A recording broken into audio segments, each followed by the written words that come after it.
மனிதனுடைய தெளிவான புத்தியின் முயற்சியின் மூலமாய் இன்றைக்கு உலகத்தில் அநேக வகையான நினைவுச் சின்னங்கள் அழகாக உள்ளன. சீனாவில் உள்ள மிகப்பெரிய தொடர் சுவர், பிரேசிலில் உள்ள கிறிஸ்து விடுவிப்பார் என்ற சிலை, அது மட்டுமில்லாமல் ரோமன் காலோசியம், தாஜ்மஹால், இது போல அநேகம் உள்ளன. எல்லாமே ஒரு மிகப்பெரிய சாதனையாகவும் அழகாகவும் உள்ளன. ஆனால் ஒரு இடம் சிறப்பானது. ஆனால் இது உலகத்தால் கட்டுப்படுத்தப்பட்டதல்ல. சாலமோன் மண்டபம்.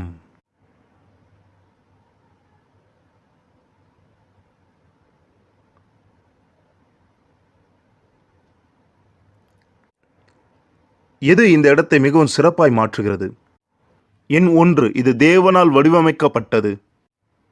இதை இப்படி கட்ட வேண்டும் என்று எந்த ஒரு வடிவமைப்பாளரோ எந்த ஒரு நிறுவனரோ இது யோசிக்கவில்லை. இது ஆசரிப்பின் கூடாரத்தின் வடிவமாயிருக்கிறது. இது வேதாகமத்தின் தேவன் மோசேக்கு கொடுத்தார். எண் 2, இது மிகவும் பரிசுத்தமானது. இப்படி உலகத்தில் அநேக வகையான அருமையான இடங்கள் உள்ளன. இது சரியான ஒரு இடம், தேவனால் தேர்ந்தெடுக்கப்பட்டது. தேவன் சொன்னார், இந்த ஸ்தலத்திலே செய்யப்படும் ஜபத்திற்கு என் கண்கள் திறந்தவைகளும் என் செவிகள் கவனிக்கிறவைகளுமாயிருக்கிறது.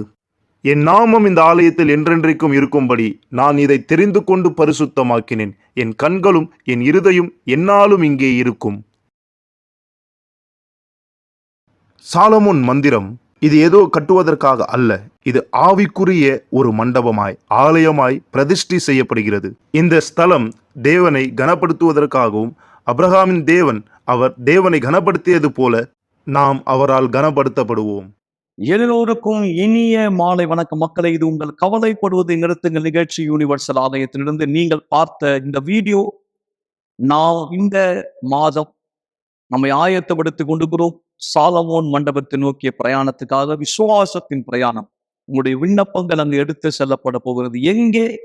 கர்த்தர் தாமே சொன்னார், என்னாலும் என் கண்கள் திறந்தவைகளும் என் செவிகள் கவனிக்கிறவைகளுமான் இந்த ஸ்தலத்தில் செய்யப்படும் ஜபத்திற்கு என்னாலும்.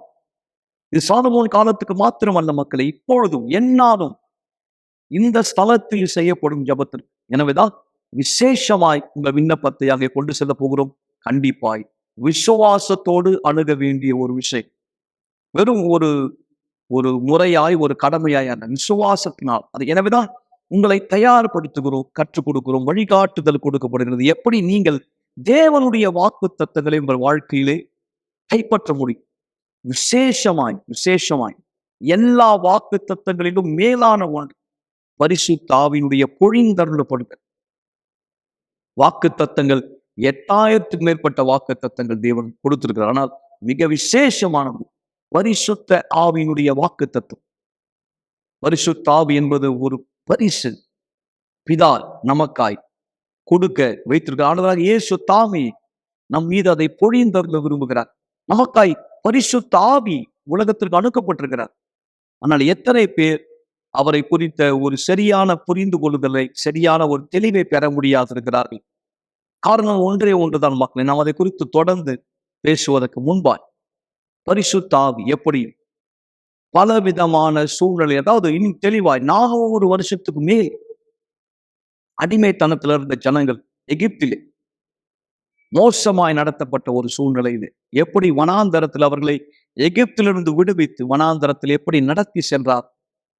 அவர்களுடைய ஆடை பழுதாகவில்லை, அவர்கள் காலணிகள், பாதரட்சைகள் தேய்து போகவில்லை, அவர்களுடைய சரீரங்கள் பலவீனம் அடையவில்லை. கர்த்தர் ஒரு பறவை தன் குஞ்சுகளை சிறகுகளின் கீழே மூடி காப்பதைப் போல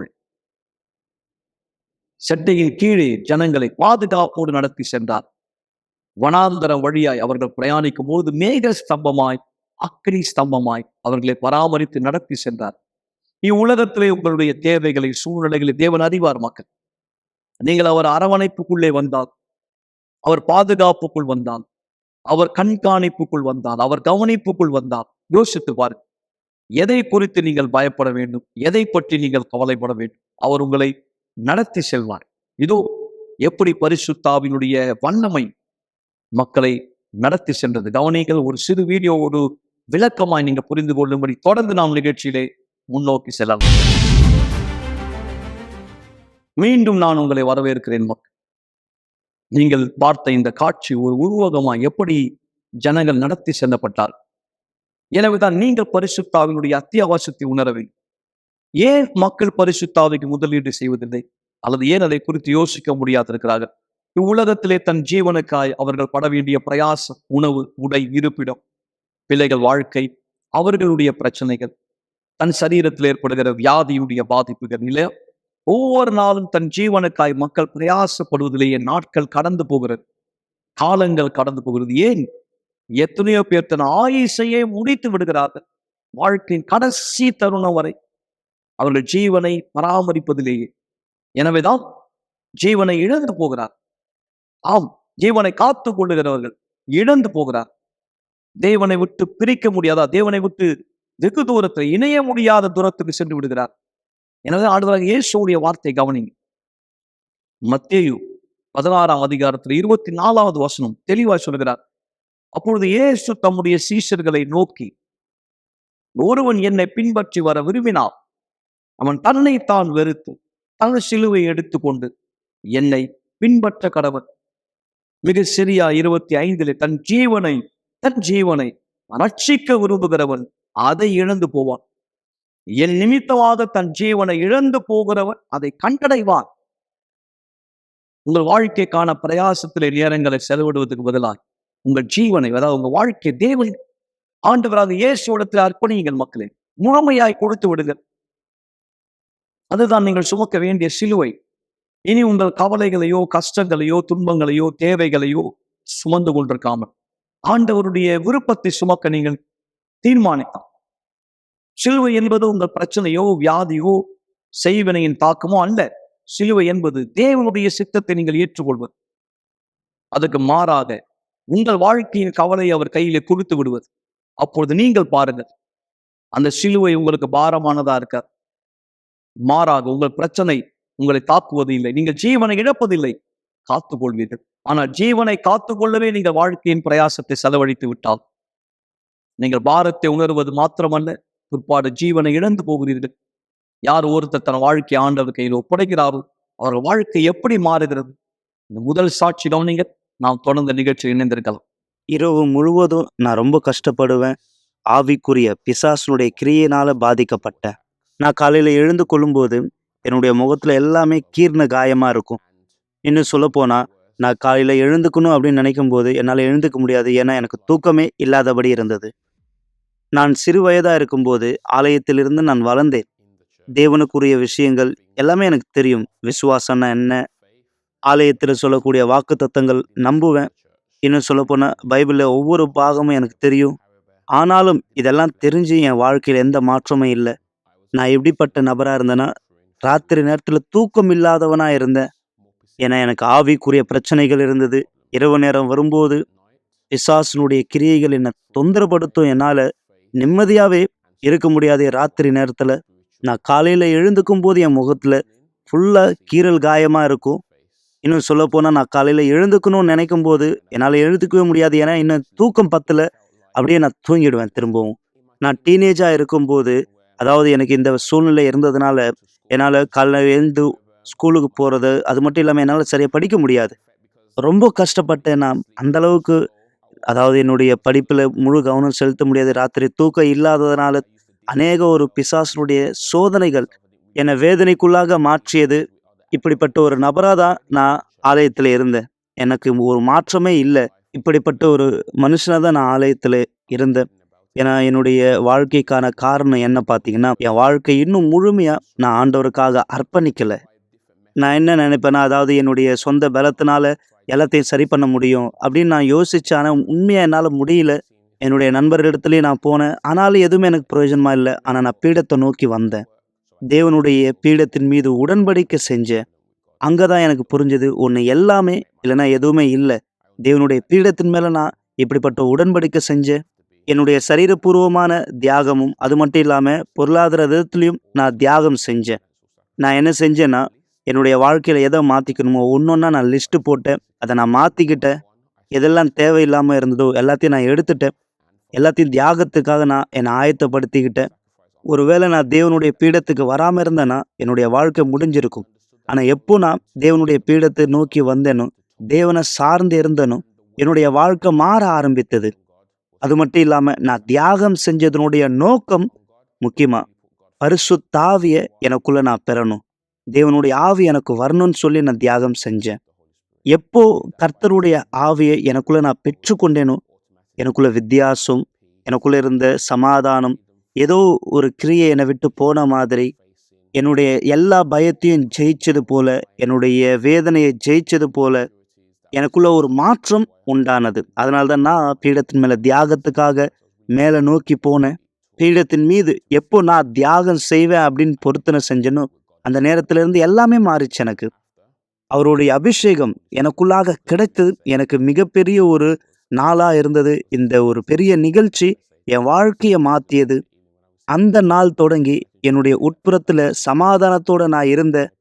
எனக்குள்ள அந்த அளவுக்கு சந்தோஷம், எனக்குள்ள அந்த அளவுக்கு சமாதானமா இருந்தது. முன்னாடி இது போல நான் இருந்தது கிடையாது. ஆனா அந்த அளவுக்கு சந்தோஷமா இருந்தேன். ஏன்னா கர்த்தருடைய ஆவி, பரிசுத்த ஆவி எனக்குள்ள வந்தார். எப்போ கர்த்தருடைய ஆவியானவர் எனக்குள்ள வந்தாரோ எல்லாமே மாறியது. அந்த நாள் இரவு தொடங்கி நான் நிம்மதியா தூங்கினேன். எந்த ஒரு பிசாசனுடைய கிரியை என்னை தொந்தரவு செய்யறது கிடையாது. இனிமேலும் உடம்பு கிரிக்கிறது எதுவுமே இல்லை. அதாவது என்னை முன்னாடி பார்த்ததை விட இப்போ பார்க்கும்போது நிறைய பேர் வித்தியாசமா இருக்குன்னு சொல்றாங்க. நிறைய பேர் சொன்னது போல என்னுடைய எதிர்கால ஆள் தான் முடிஞ்சிடுச்சு, என் வாழ்க்கை மாறாது அப்படின்னு சொன்னாங்க. ஆனா இன்னைக்கு தேவன் என் வாழ்க்கையை மாத்தினார். என்னுடைய வாழ்க்கையில நல்ல படிப்பு இன்னைக்கு இருக்கு. இப்போ நான் யூனிவர்சிட்டிக்கு போய் படிச்சு நல்ல ஒரு வேலையில நான் இருக்கேன். கர்த்தர் எனக்கு உதவி செஞ்சார். அது மட்டும் இல்லாம தேவன் என்னுடைய அன்பின் வாழ்க்கையில ஆசீர்வதித்தார். முதல் முறை நான் ஆண்டனிய பார்க்கும்போது எனக்கு என்ன தோணுச்சுன்னா, இல்ல இவர் எனக்கானவர் இல்ல அப்படின்னு தான் எனக்கு தோணுச்சு. ஆண்டனி எனக்கு சரியானவர் இல்லைன்னு நினைச்சேன். ஏன்னா எனக்கானவர் எப்படி இருக்கணும்ன்ற யோசனை என்னுடைய சிந்தனையில இருந்தது. ஆனா உண்மையாவே பரிசுத்த ஆவியானவர் தான் எனக்கு வெளிப்படுத்தினார். அது நியாயமானது இல்லை, நான் எதை பார்க்கறேனோ அதை வச்சு தீர்மானிக்க கூடாதுன்னு. அவருடைய இருதயத்தை பார்க்கணும். எது என் சரீர கண் பார்க்க முடியாதோ அதை தான் நான் பார்க்கணும். நான் அவர் உண்மையாவே தெரிஞ்சுக்கணும்.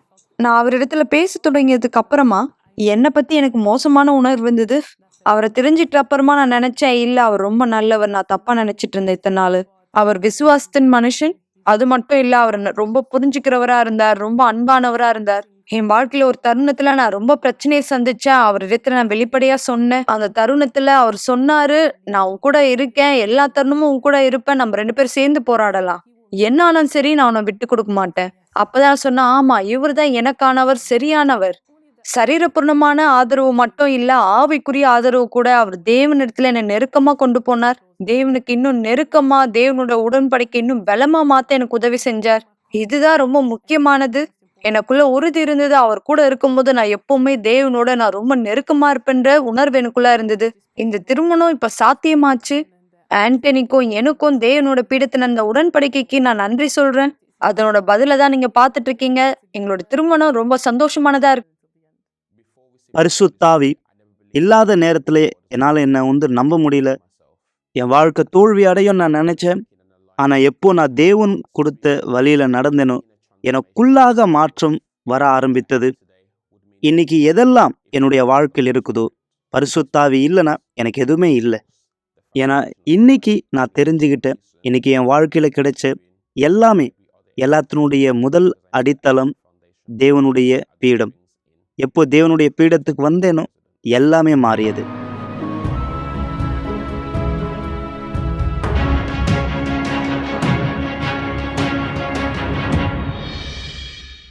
மீண்டும் நான் உங்களை வரவேற்கிறேன் மக்களை. சற்று நேரத்தில் நாம் விசுவாசத்தின் ஜெபத்தை செய்ய போகிறோம். தண்ணீர் ஆயத்தப்படுத்திக் கொள்ளுங்கள். உங்க குடும்பத்தாரோடு ஒன்றிணையுங்கள். இன்றைக்கு வியாழக்கிழமை இரவு உங்கள் குடும்பத்துக்காக விசேஷமான ஒரு ஜெபத்தை நான் செய்ய போகிறேன். மறந்துவிட வேண்டாம், நாளை மாபெரும் விடுதலையின் ஜெபம். எல்லா செய்வினை சாபத்தின் கிரியைகள் நீக்கப்பட காலை 8 மணி, 10 மணி, மதியம் 3 மணி, விசேஷமாய் இரவு 7 மணி நீங்கள் வரவேற்கப்படுகிறீர்கள். ஆனால் நம்முடைய பிரதானமான நாள் பரிசுத்த ஆவியினுடைய பொழிந்தருளப்படுதல், விசேஷித்த ஒரு தினம். இந்த மாதத்தின் கடைசி ஞாயிற்றுக்கிழமை 28ஆம் தேதி இந்த தொலைந்து போன மகன் தந்தையினிடத்திலே திரும்பி வந்ததை போல பிதா உங்களை வரவேற்கிறார். அவர் வீட்டுக்கு நீங்கள் திரும்பி வரும்படி, அவரை நோக்கி நீங்கள் திரும்பி வரும்படி காலை 9:30 மணி நீங்கள் எங்கள் சிறப்பு விருந்தினர். நாம் விசுவாசத்தின் ஜெபத்திலே ஒன்றிணைவதற்கு முன்பாய் அதி அற்புதமான இந்த சாட்சி கேளுங்கள். இதனை தொடர்ந்து நாம் ஜெபத்திலே ஒன்றிணைய. எங்க குழந்தைக்கு சுவாச குழாயில பேராபத்து, ஏன்னா வயித்துல உப்பு தண்ணியை குடிச்சிட்டான். அவனால கண்ணை திறக்க முடியல. டாக்டர் எவ்வளோ முயற்சி எடுத்தாங்க. நான் சர்ச்சுக்கு வர்றதுக்கு முன்னாடி என்னுடைய அப்பா மேல பயங்கர கோவமா இருந்தேன். எங்க அப்பா மேல இருக்கிற கோவத்தினால நான் அவரை பார்க்கும்போது அவர் எனக்கு ஒரு முன்மாதிரியாவே இல்லை. அவர் எனக்கு எந்த ஒரு நல்லதும் பண்ணல. இதெல்லாம் பார்க்கும்போது வெளியே என்ன பண்ணுவாங்களோ அதே போல நானும் பண்ண ஆரம்பிச்சேன். இதனால வெளியே ஃப்ரெண்ட்ஸோட சேர்ந்து தப்பான விதத்துல, இன்னும் பார்க்க போனா அதாவது பெண்களை இச்சையான பார்வையோட பார்க்கறது, ஃப்ரெண்ட்ஸோட தப்பான கிரைம்ஸ் பண்றது, இதெல்லாமே நான் செஞ்சிருந்தேன். சில பிரச்சனைகள் எனக்கு வந்தது. இதனால எனக்கு 14 வருஷம் ஒரு கோர்ட்டு கேஸ் இருந்தது. சொல்லப்போனேன், நான் கிறிஸ்டியன் பேக்ரவுண்டா இருந்தாலும் எனக்கு எப்படி ஜெபம் பண்ணணும்னு தெரியும். அப்ப எனக்கு தெரியும் எனக்கு கோர்ட்டு கேஸ் இருந்தது என்று. எனக்கு கற்றுக் கொடுக்கப்பட்டது எப்படி நான் முறையிடணும்ட்டு. 14 வருஷம் எனக்கு போட்டிருந்தாங்க. ஆனா எனக்கு சில காலம்தான் போட்டாங்க. பிற்பாடு நான் என்னுடைய சிநேகிதரோட நான் அறிமுகமான அவன் யூனிவர்சல் சர்ச்சுக்கு போகக்கூடியவனா இருந்தான். அவன் ஜெயிலுக்கு போன அந்த நேரத்துல அவங்களுடைய குடும்பத்தார் என்கிட்ட கேட்டாங்க, வா போலாம் அப்படின்னு சொல்லி. அன்னைக்கு வெள்ளிக்கிழமை, அன்னைக்குதான் முதல் நாள் அடி எடுத்து வச்சேன் சர்ச்சில்.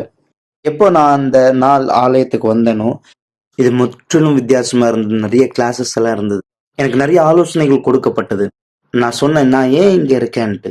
எனக்கு பிரச்சனைகள் இருந்தது. அப்ப நான் தொடர்ந்து ஆலயத்துக்கு போனேன். அந்த நேரம் முதற்கொண்டு என்னுடைய வாழ்க்கையில நிறைய விஷயத்த நான் மாற்றத்தை பார்த்தேன். 6 வாரம் நான் போவேன் அப்படின்னு நான் தீர்மானிச்சேன். ஆல்ரெடி என்னுடைய எண்ணம் நிறைய மாற ஆரம்பிச்சது. இந்த 6 வாரம் தான் ஆல்தான். அந்த சமயத்துல தான் நான் இந்த தொடர் சங்கிலி ஜெபம் செஞ்சேன். புதன்கிழமை, வெள்ளிக்கிழமை, ஞாயிற்றுக்கிழமை ஒவ்வொரு வாரமும் நான் செஞ்சேன். இது போல ஆலயத்துல நிறைய விஷயம் கத்துக்கிட்டேன். பரிசுத்தாவி குறித்து நான் கேள்விப்பட்டேன். பரிசுத்தாவி பெறதுக்காக வழி ஏற்படுத்தினேன். பரிசுத்தாவின் மீது ரொம்ப முக்கியத்துவத்தை நான் வெளிப்படுத்தினேன். நான் ரட்சிக்கப்படணும்ட்டு அந்த நேரம் நான் தீர்மானம் எடுத்து எல்லாத்தையும் தேவனுக்காக அர்ப்பணிக்கணும்னு சொல்லி ஆண்டவரை தேட ஆரம்பிச்சேன். நான் எனக்குள்ள இருக்கக்கூடிய அந்த கோபத்தை, கெட்ட பழக்கத்தை எல்லாத்தையும் நான் எடுத்தேன். முக்கியமா எப்படி என்னுடைய அப்பாவை மன்னிக்கணும்ட்டு கத்துக்கிட்டேன். ஏன்னா என்னுடைய இருதயத்துல இதுதான் பலமா பிடிச்சிருந்தது. அதை நான் விட்டு கொடுத்துட்டேன். போல தேவனிடத்துல ஒரு பொருத்தனையானது செஞ்சேன். தேவன் தன் ஆவியை கொடுத்தார். எப்போ அவருடைய ஆவியானவர் எனக்குள்ள பெற்றனும் அன்னையிலிருந்து நான் முற்றிலும் மாறுபட்டவனா இருந்தேன். ஏன்னா நான் சரியான பாதையில வழிநடத்த நான் ஆரம்பிச்சேன். என்னுடைய எண்ணம் எல்லாமே சுத்தமானது. முன்னாடி எந்த அளவுக்கு கஷ்டப்பட்டனோ அது எல்லாத்துல இருந்து முழுமையா நான் கழுவப்பட்டவனா மாறினேன். வாழ்க்கை முழுசா மாறிச்சு. இது போல நான் யாருக்கெல்லாம் உதவியா இருக்குதோ அவங்களுக்கு உதவி செஞ்சேன். அது மட்டும் இல்லாம எனக்கு ஒரு மனைவி இருக்கா. அவளும் தேவனிடத்துல உடன்படிக்கை செய்யப்பட்டவளா இருந்தா. தேவன் எனக்காக கொடுக்கப்பட்ட என்னுடைய மனைவி. தேவன் அந்த அளவுக்கு என்னை ஆசீர்வதித்தார் என்னுடைய பண வாழ்க்கையிலும். நாங்க 2 பேரும் யூனிவர்சல் ஆலயத்துல சந்திச்சோம். நாங்க 2 பேரும் பரிசுத்தாவினால் நிரப்பப்பட்டோம். தேவனோட உடன்படிக்கை ஏற்பட்டது. தேவனுக்கு நாங்க உண்மையா இருந்தோம். எங்களுடைய வாழ்க்கையில எல்லாமே நல்லதா போயிட்டு இருந்தது. எங்களுடைய பொருளாதார வாழ்க்கை, எங்களுடைய குடும்பம் எல்லாமே நல்லதா போயிட்டு இருந்தது. எங்க குடும்பத்தை விரிவாக்கணும்னு விரும்பினேன். அப்பதான் நான் கர்ப்பமானேன். என்னோட டெலிவரி வரைக்கும் எல்லாமே நல்லா போயிட்டு இருந்தது. ஆனா அன்னைக்கு தான் எனக்கு ஒரு சவாலா எப்போ பிள்ளையானது பிறந்ததோ அவன் அழுவே இல்லை. ஒரு பெற்றோரை எப்படி இருக்கும் தெரியுமா? 20 நிமிஷம் வரையும் அவன் எதுவுமே எந்த பேச்சும் இல்லை. சுத்தி 20 பேர்கிட்ட இருந்தாங்க. என்ன செய்யணும்னு தெரியல. ஒரு பக்கம் ஜெபம் பண்ணிக்கிட்டே இருந்தேன். அது மட்டும் இல்லாம அங்க இருக்கக்கூடிய நர்ஸ் கிட்ட நான் கேட்டேன், என்ன ஆயிடுச்சு? அப்போ நர்ஸ் சொல்லியிருந்தாங்க, நீங்க கவலைப்படாதீங்க, குழந்தை உப்பு தண்ணி குடிச்சதுனால ரொம்ப சீரியஸ் ஆயிடுச்சு. டாக்டர் என்ன பண்ணுன்னு தெரியல.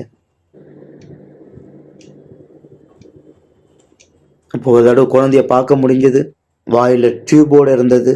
அவரால் தூக்க முடியாது. அந்த அளவுக்கு லேசா இருந்தாரு. அந்த அளவுக்கு மோசமான சூழ்நிலை, ஐசியூல இருந்தார். அது மட்டும் இல்லாம நான் என் பக்கத்துல என்னுடைய மனைவியோட இருந்தேன். எப்போ என்ன பண்ணுன்னு தெரியாது. என்னுடைய குழந்தைய எங்கேயும் அங்கேயுமா கூட்டிட்டு போவாங்க. ஏன்னா பயங்கர மோசமான சூழ்நிலை, வாயில டியூப், அது மட்டும் இல்லாம நிறைய விஷயம் இருந்தது. கையிலையும் கால்லையும் நெஞ்சிலையும் அநேக டியூப்லால நிரப்பப்பட்டவனா இருந்தான் என்னுடைய பையன். அவருடைய சூழ்நிலை ரொம்ப மோசமா இருந்தது. அவரால் சாப்பிட முடியல. சாப்பிட்டதெல்லாம் வாந்தி எடுக்கிறாரு. ஏன்னா அவர் பிறக்கும்போது 2 கிலோகிராம்ல தான் பிறந்தாரு. சூழ்நிலை மாறணும். அது மட்டும் இல்லாம அவருடைய பிளட் ப்ரெஷர் இன்னும் குறைஞ்சிக்கிட்டே போயிட்டே இருந்தது. கொஞ்ச நேரம் நான் என்னுடைய மனைவி கிட்ட இருப்பேன், கொஞ்ச நேரம் குழந்தைய பார்க்கறதுக்காக போவேன். இப்படி நான் என்ன செய்யணும்னு தெரியல அந்த நேரம். அதன் பிற்பாடு என்ன பண்ணணும்னு தெரியல. உடனே நான் மறுநாள் ஆலயத்துக்கு கிளம்பி போனேன். அந்த நேரத்தில் கேம்பெயின் நடந்துகிட்டே இருந்தது. நான் போனேன், பீடத்து மேலே கவர் எடுத்துக்கிட்டேன். என்ன செய்யணும்னு தெரியும். அண்ணா என்ன விஷயம் செஞ்சாலும் அதே போல பொறுத்துனே செஞ்சேன். ஒரு அம்மாவா இதெல்லாம் எனக்கு பார்க்க ரொம்ப கஷ்டமா இருந்தது. நான் நிறைய உணர்ச்சிகளை கடந்து சென்றேன். ஆனாலும் தேவன் மேல இருக்க விசுவாசத்துல நான் ரொம்ப பலனா இருந்தேன். நாங்க பீடத்துக்கு செல்ல தீர்மானிச்சோம். எங்களுக்குள்ள உறுதி இருந்தது, தேவன் எங்களுக்கான பதிலை கொடுப்பார். நாங்க தீர்மானிச்சோம், எதை பார்க்குறோமோ அதை வச்சு இல்லை, எங்க விசுவாசத்தினால முன்னோக்கி செல்லணும், தேவனோடு இருக்க உடன்படிக்கையில நாங்க பலனா இருக்கணும்னு தீர்மானிச்சோம். அண்ணா செய்தது போல எங்களுடைய பொருளாதார வாழ்க்கையை தியாகம் செஞ்சோம். ஏன்னா எனக்கு தெரியும் தேவனுடைய பீடத்திலிருந்து நான் என்ன பெற்றுக்கொள்வேன்ட்டு. அந்த நேரம் என்னுடைய தியாகத்தை நான் ஆயத்தப்படுத்தினேன். கவரை எடுத்த அடுத்த வாரத்தில் நான் தியாகம் பண்ணுறதுக்காக போனேன். அப்போ பொதுவாக ஜனங்க காத்திருப்பாங்க, பரவாயில்ல நீங்கள் போங்க. அது போல் பாச சொன்னார். நான் பீடத்து மேலே ஏறினேன், தியாகம் செஞ்சேன். என்னுடைய தியாகம் நான் முழுமையாக அர்ப்பணித்தேன். எனக்குள்ளாக எல்லாமே மாறிச்சு. எல்லா விதமான சந்தேகம் நீங்கியது. என்னுடைய கரத்திலிருந்து மிகப்பெரிய ஒரு பாரம் நீங்கியது. அது தேவனுடைய கைக்கு போனது. ஏன்னா நாங்க நம்பணும் தேவன் எங்களுக்காக யுத்தம் செய்வார்ன்ட்டு. நான் உறுதியா நம்பினேன் தேவனுடைய அக்கினி இறங்கி வரும்ட்டு. அதே போல தேவனுடைய அக்கினி இறங்கி வந்தது. என்னுடைய மகன் ஒரு சொட்டு ரத்தம் கூட சிந்தல. என்னையோரின் தேவன் என்னுடைய குடும்பத்தை வழிநடத்துறாரு, காப்பாத்துறாரு. எந்த ஒரு இதுவும் சாப்பிட முடியாம இருந்த என்னுடைய மகன் எல்லாமே மாற ஆரம்பித்தது. டாக்டர் ஆச்சரியப்பட்டாங்க, என்ன வித்தியாசம், இது போல நிறைய விஷயங்கள் அற்புதம் நடந்தது. ஏன்னா மருத்துவர் சொன்ன வார்த்தை, நிச்சயமா உன்னுடைய குழந்தை இறந்துரும், இது போல வார்த்தை தான். ஆனா அவங்களும் சொன்னாங்க, இது எப்படிதான் நடந்தது, அற்புதமா இருக்கு. டாக்டர்ஸே ஆச்சரியமா பார்த்தாங்க. ஏன்னா பரிசுத்த ஆவியானவர் தான் எங்களை வழி நடத்தினாரு. ஏன்னா அவர் தான் என்னுடைய வாழ்க்கையில நம்பிக்கையா இருந்தார். மருத்துவர் எத்தனையோ வார்த்தைகள் சொன்னாங்க. ஏன்னா அவங்க படிச்சதை சொன்னாங்களே தவிர, ஆனா உண்மையாவே நம்பிக்கை, விசுவாசம் தேவன் எங்களுக்காக கொடுத்தார். எல்லாமே மாறியது. அந்த அளவுக்கு தேவன் ஆசீர்வதித்தார். முன்னாடி ரொம்ப மோசமா இருக்கும். என்னுடைய மகனுடைய சரீரத்துல இந்த டெஸ்ட் அந்த டெஸ்ட் நிறைய டெஸ்ட் எடுக்கணும்னு சொல்லுவாங்க. ஆனா தேவன் எல்லாத்தையும் மாத்திட்டாரு. ஏன்னா எங்களுடைய வாழ்க்கையில அந்த அளவுக்கு ஒரு அற்புதமானது தேவன் செஞ்சிருக்கிறாரு. நாங்க விசுவாசிக்கிறோம். ஏன்னா அவங்க அப்போ சொன்ன வார்த்தை, நிறைய வார்த்தைகள் சொன்னாங்க. இனிமே உங்க குழந்தை பேசாது, இனிமே பேச்சு வராது, சாப்பிட முடியாது, இது போல நிறைய விஷயம் சொன்னாங்க. இல்லை, தேவன் எல்லாத்தையும் மாத்தினார். என்னுடைய குழந்தை இன்னைக்கு நல்ல ஆரோக்கியத்தோட இருக்குது. மருத்துவர் சொன்ன வார்த்தை என்னதுன்னா, அதாவது நீ 5 வருஷத்துக்கு ஒவ்வொரு வருஷமும் வரணும் குழந்தைய கூட்டிகிட்டு. ஆனா தேவன் அரை மாசத்துல எல்லாத்தையும் மாத்திட்டார். என் பையன் அந்த அளவுக்கு ஆரோக்கியமா இருக்கிறான், முழுமையா மாறியது. என்னுடைய உறவினரோட குழந்தை வாழ்க்கையில பார்த்த மாற்றம் எனக்கு ரொம்ப ஆச்சரியமா இருந்தது. அது ஒரு பெரிய ஆசீர்வாதம். ஏன்னா அவங்க எந்த தருணத்திலும் தேவனை சந்தேகப்படலை. தொடக்கத்துல இருந்து எந்த பிரச்சனை வந்தாலும், எந்த விஷயம் தவறா போயிருந்தாலும் நாங்க புரிஞ்சிட்டோம், எல்லாமே தேவனோட மகிமைக்காக தான் நடக்குதுன்னு. நாங்க தியாகம் செய்ய போறோம், தேவன் எங்களை கனப்படுத்த போறாரு. எங்க இருந்து வந்தோம், இப்ப எங்க இருக்கோம்னு பார்க்கும்போது அது தேவனுடைய கையினால மட்டும் தான் நடக்கும். எந்த மனுஷனாலும் செய்ய முடியாது, தேவனால. இப்ப என்னுடைய பையனுக்கு 3 வயசு ஆகுது. அவங்க சொன்னாங்க 5 வருஷம் வரையும் நீ வெயிட் பண்ணுன்ட்டு. ஆனா தேவன் அந்த அளவுக்கு மாத்திட்டாரு. நானும் என்னுடைய மனைவியும் நல்ல திருமண வாழ்க்கையில் இருக்கிறோம். எங்களுடைய வாழ்க்கை அந்த அளவுக்கு ஆஸ்வதிக்கப்பட்டிருக்கு. தேவனுடைய பீடத்திலிருந்து பெற்றுக்கொண்டோம். நல்ல நேரமா இருந்தாலும் கெட்ட நேரமா இருந்தாலும் தேவனுடைய பீடத்தை நோக்கி நான் செல்வேன். பீடத்துக்கு செல்ற வழியில என்ன ஆனாலும் சரி, எங்களுக்கு தெரியும் பீடமானது எங்களுக்கான பதிலை கொடுக்கணும். தேவன் எங்க கூட இருக்கார். நீங்க பார்க்கலாம், இதுதான் எங்களுடைய குடும்பம். தேவன் எங்க குடும்பத்தை பாத்துக்கிறார். இதுதான் என்னோட சின்ன பையன். எங்க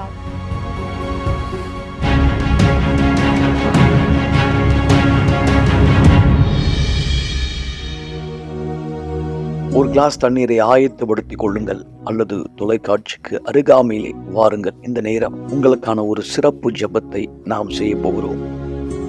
பரிசுத்தம் உள்ள தேவனை, ஆண்டவராக இயேசுவின் நாமத்தில் நான் ஜெபிக்கிறேன். யாரெல்லாம் இந்த செய்தியை கேட்டார்களோ, யாரெல்லாம் இந்த ஜெபத்தை விசுவாசிக்கிறார்களோ, அவர்கள் உள்ளத்திலே எந்த விஷயத்துக்கான கவலை அவர்களை பாதித்துக் கொண்டிருந்தால், வியாதியோ, குடும்ப சூழ்நிலையோ, பொருளாதார நெருக்கடிகளோ, வேலை பிரச்சனைகளோ, தன் ஜீவனை காப்பாற்ற அவர்கள் முயற்சித்துக் கொள்ளுகிறார்கள். தேவன் பிரயாசப்படுகிறார். நாட்கள் அதிலே வீணாகிறது, அதாவது காலங்கள் அதிலே சென்று கொண்டிருக்கிறது. உன் கரத்தை நீட்டி இந்த மக்களை தொடு. எல்லா விதமான கவலைகளை நீக்க, அதாவது அந்த கவலைகளை நீண்டு வர சக்தி கொடு, பலன்தார். அதன் மூலமாய் அவர்கள் ஜீவனுக்கான பிரயாசத்தை பார்க்கணும். அவர்களுடைய வாழ்க்கையின் ரட்சிப்புக்கான பிரயாசத்தை, அதாவது நித்திய ஜீவ காலமாய் அவர்கள் ஜீவனை காத்துக்கொள்ள என்ன செய்ய வேண்டுமோ அதற்காய் பிரயாசப்பட அவர்கள் முதலீடு செய்யும். உம்மோடு சேர்ந்து இவ்வுலக வாழ்க்கைக்கான பிரயாசத்தை அவர்கள் ஜெயிக்க அவர்களுக்கு உணர்த்துமான, அவர்கள் ஆவிக்குரிய கண்களை திறந்தவர், புரிந்து கொள்ளுதலை திறந்தவர். இந்த தண்ணீரை ஆசீர்வதிக்கிறேன். இதிலிருந்து பருகுகிறவர்கள் உங்களுடைய பலனிலிருந்து பருகட்டும். அந்த சக்தி எதனால் இவர் கவலைப்பட்டு கலங்குகிறாரோ, எந்த வியாதியால் தாக்கப்படுகிறாரோ, எந்த குடும்ப சூழ்நிலை ஒரு மனசை புண்படுத்துகிறதோ, அதிலிருந்து மீண்டும் ஒருபடி இவருக்கு உதவி செய்வதாய் இயேசுவின் நாமத்தினால் ஜெபத்தை கேட்கிற ஒவ்வொருவரை ஆசீர்வதிக்கிறேன். தண்ணீரை ஆசீர்வதிக்கிறேன். நன்றி ஆண்டவர். ஆமென். ஆசீர்வாதமான தண்ணீரை பருகுங்கள் மக்களே. தேவனும் அனைவரோடு கூட இருப்பாராய். நாளை இரவு மீண்டும் இதே நிகழ்ச்சியிலே உங்களை சந்திக்கும் வரை செல்லுவார். ஒரு நாள் நீங்க கடைசியா இந்த உலகத்துல எழுந்துப்பீங்க. அந்த நாள் கடைசியான நாளா இருக்கும்.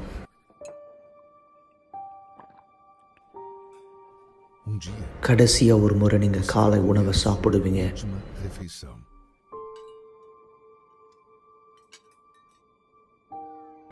ஒரு நாள் உங்க குடும்பத்தினுடைய முகத்தை கடைசியா நீங்க பார்ப்பீங்க.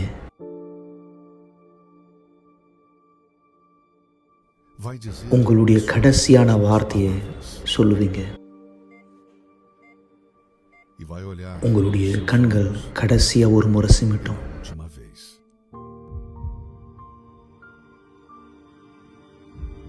உங்க இருதய துடிப்பு கடைசியா ஒரு முறை துடிக்கும்.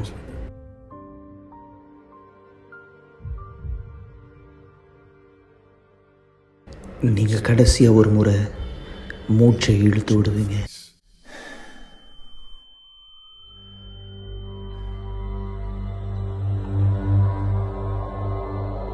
அந்த நேரம் உங்களுடைய ஆவிக்குரிய கண்களை திறக்கப்படும்.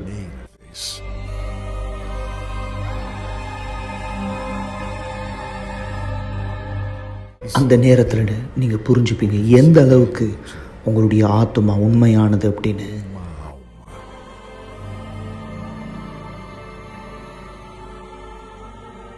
அந்த நாள் இந்த பூமியில நடந்தது எல்லாமே உங்களுடைய ஆத்மாவை காப்பாற்ற மட்டும் நீங்க புரிஞ்சுப்பீங்க.